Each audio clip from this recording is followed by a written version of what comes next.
Hello, welcome to Core. The weather warm as usual here, and I'm gonna tell you about Moscow City, which is an international commercial business center that combines offices, apartments, and other entertainment facilities.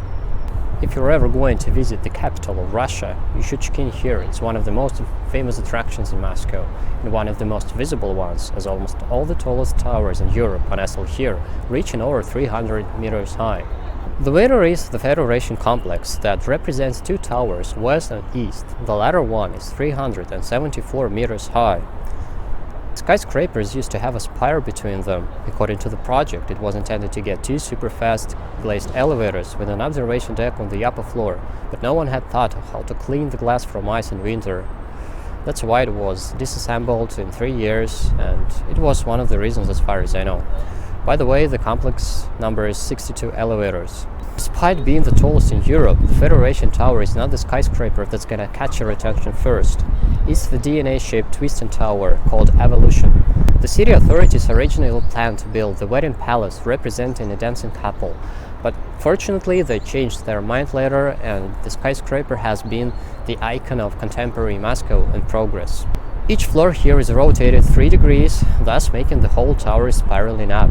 Cold band glazing technology allowed to produce seamless rotated reflection of Moscow panorama. According to Empire Skyscraper Award in 2015, the Evolution Tower was rated as the second best new skyscraper in the world. The twin tower of cubic blocks, stacked up and slightly skewed, is the capital city that serves as a tribute to the two biggest cities in Russia, Moscow and St. Petersburg. The taller one is apparently Moscow. The upper half of the complex is mostly luxurious apartments. If you got another $1.5 million, you can buy one and enjoy the view of Moscow, sitting on the sofa, drinking beer on the 75th floor. Of course, there are other interesting skyscrapers in Moscow City, and they all together make you want to take a picture with them in the background. But the three ones I've told you about are the most prominent here. Nevertheless, I'd like to say a couple of words about the Mercury Tower. It's quite recognizable because of its unusual geometric shape and orange glass. I often use the clock at the top of the building when I happen to wander around the district. Most people who come visit Moscow City never notice another tower that opens up the complex and remains the original building of the project. It's Tower 2000 that in fact was put into operation in 2001. It's tightly connected with the Bagration Bridge that leads to the rest of the complex. There have been a number of unrealized projects aimed to develop Moscow City. The most unusual ones were a 280-meter tall arch and a 612-meter tall rocket-shaped Rossiya Tower.